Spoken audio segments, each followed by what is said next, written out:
This is Ryan Abraham, R.J. Abeytia, USCFootball.com. It's analysis from spring practice 2023, number 12. It's a bonus practice. It's a Monday. R.J., we're out here because USC, Lincoln Riley decided to cancel practice. I guess it was 2 weeks ago when they didn't have enough bodies. They didn't want to just kind of walk through the practice. They postponed it. So we got word last night they're going to have the practice on Monday. It's going to be Shell's practice when we got out here. But we actually get to watch the whole thing. So no interviews today, but we got to watch an entire practice. We haven't done that for a while, RJ. But it was kind of nice to just be out there and kind of checking out practice. Yeah, I mean, I think watching them go wire to wire in a practice, I think that's information and things you can learn that you just can't get normally with the normal thing. And so it kind of worked out for us, right? The canceled practice, but to turn it around and to get access like this today at this stage of spring, I thought was pretty useful. Yeah, for sure. It's and it was for us, we can't report on things like injuries, we can't report on depth chart or formations or anything like that. But, we got to see the guys actually in action, and especially some of the new players that we hadn't seen before. Like I said, it was a Shells practice, so shoulder pads only. It wasn't a super physical practice because they didn't have full pads. Probably going to do that tomorrow. They'll still have practice on Tuesday, which is tomorrow, and then on Thursday, and then, of course, spring game on Saturday, and that'll be full pads, live tackling, all that kind of stuff over at the Coliseum. But it was good, I think, just to get a feel for like what they're doing, what they're going through practices and stuff, which, for years we were able to watch practice here, and then you kind of get used to it. To watch practice again was kind of nice. Yeah, no, it was refreshing. It was, I know there's probably not a lot of USC fans yearning for throwbacks to the Clay Helton era, but I think for us media people, this was one instance where it was nice to have something that used to be. Yeah. And I think you got to watch a team in their element. You know what I mean? And I actually think, when you watch them for as long as we did today, there's less of a Heisenberg principle. You know what I mean? I think they're kind of in the first 20 minutes, which is what they're used to seeing us out there for. I think they all kind of know we're out there, and there's not a lot of heavy stuff going on. There's not a lot to glean, to be honest, right? But I think we were out there long enough today that they just went about their business and practiced. I think the coaches were coaching like they would coach. I think the players were playing like they would play. And so it was good to get a sense of the way they work as a team, as a group, in a way that we haven't yet this spring. For sure. And it's not just watching. We can hear things where you're just on the field. A lot of chirping is going on, that we didn't know. A lot of times we get to see officials out here at practice. They didn't have those out there today. Yeah. And then you see some players accusing other players of doing things. Mario Williams, there was an incomplete pass to him. He complained a little bit to Max Williams saying that he was holding him, things like that. So little things you could hear during practice is kind of fun too. Yeah, I mean, players accusing players of doing the things that they did, actually. So, yeah, I think, again, the natural habitat thing, like watching them interact, watching, when the quarterbacks have some semi-downtime, how are they talking to one another, how they get along with one another, all the position groups, really, and just seeing the way the position coaches teach and what the focus are, and you just get a sense for how they interact. And for what we saw today, I think a lot of what Lincoln Riley has been selling us showed up on the field. Yeah. I think there is a culture. That's a different feeling football team. Like we were saying, going back to the last time we were watching full practices, that team didn't operate the way this team does. Yeah. No, I think you're right. And what Lincoln Riley's he tells us things, the coaches say things, but you don't get to really watch it practice. So it was nice to kind of see, like, okay, I can see what he's saying. I see why they're doing these things here. I know you watched the quarterbacks a little bit. It was good to see. We weren't sure if Malachi Nelson was going to be out there throwing in team drills. We got to see him. He was taking part. Miller Moss, Jake Jensen, and of course Caleb Williams. Kind of those four groups. It was funny just to see Caleb leading the team, and they were doing some drills while a bunch of special team stuff was going on. The quarterbacks were kind of goofing around, not really goofing around, but throwing balls and stuff. Yeah. And they brought him over to the main field, and they were running over there, and Caleb Williams. USCFootball.com. Yeah. Cameo appearance. Taylor Mays, looking jacked, by the way. He looked like he could be a linebacker right now. So it's a special day. Look at that. Cameo appearances. From you Taylor never know Mays. who's going to pop in here. But to see Caleb Williams, they were running over and they had to do a little group. They do kind of put their fists together with some kind of team thing. And they were about to do it, and Caleb looked around and goes, "Where's Jakey?" So he wanted to make sure all the quarterbacks were there. There was only four of them. So that, to me, there's little things like that, seeing them, okay, that's a leader. He cares about everybody in that group. And just to see little things like that in practice, we just haven't seen that for a while. Yeah, and I think it was kind of an interesting thing, too, because right before it, Caleb's coach, not the position, obviously not Lincoln, but Caleb's coach kind of reminded him, bring it all in. Yeah. Bring them in. We're a group of 4, and that's kind of on you to do that. And he did. He brought a lot of life and playfulness to that kind of down period where they're doing drills. It was work, but it was not the same as like the 7-on-7 and the 11-on-11. And so, yeah, I think you can see that quarterback room looked like some guys who have put in time together and are really comfortable with one another, both in a fun-spirited but a get-down-to-business way as well. I think there was competition pretty clear from drill to drill. I think each of those quarterbacks really wants to do the best out of the group, and it was for healthy purposes. And I think there was a spirit and an energy that you saw that we didn't always used to see, especially at those moments in practice where it might be easy to let your mind wander. I think that was I don't think that was the case across the position groups today. We were reminded, we can comment on some of the performances of what we saw out there, but not every drill is the same. Like there was a couple interceptions late, and I think Lincoln Riley made a note of that. Like, hey, they're doing certain things where you're not kind of doing that. But I thought all the quarterbacks had some good throws and some ones that you would want back. Early on, Caleb Williams, I think, had a pass broken up, and we saw some of that kind of go around. It was funny to see Malachi Nelson overthrow Zachariah Branch, what I didn't even know you could do, but right. Sort of like different angles and stuff there. We knew physically it was possible, right? But there were some good plays. I think he ended up throwing a touchdown pass to Zachariah Branch in the corner of the end zone, which was cool, right at the pylon.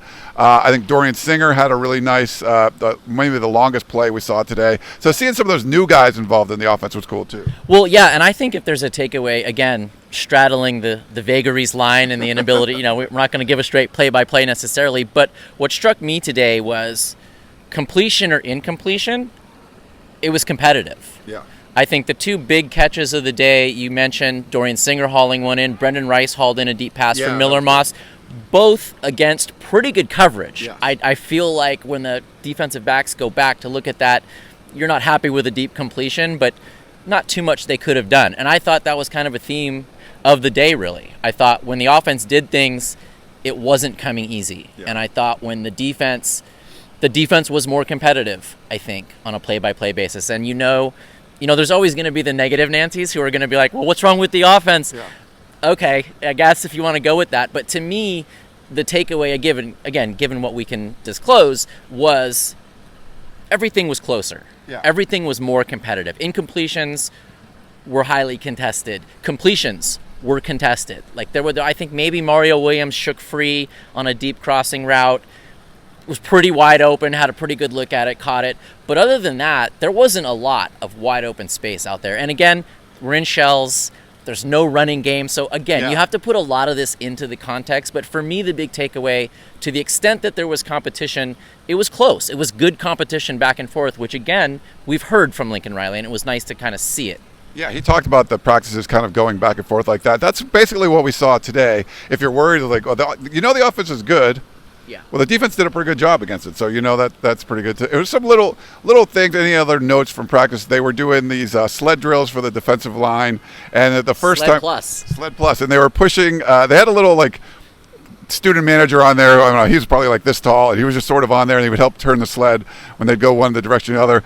And then Sean Nua that got on there, so I was like, oh, so now you're pushing a little bit more weight. That was funny. No, they upgraded it for sure. But I think, and again, look, I think you bring up Sean Nua, and I got a chance to wander over to his area for a little while, and like we were saying before, this was a chance to kind of watch them teach and watch them coach, which is not something we get too much of.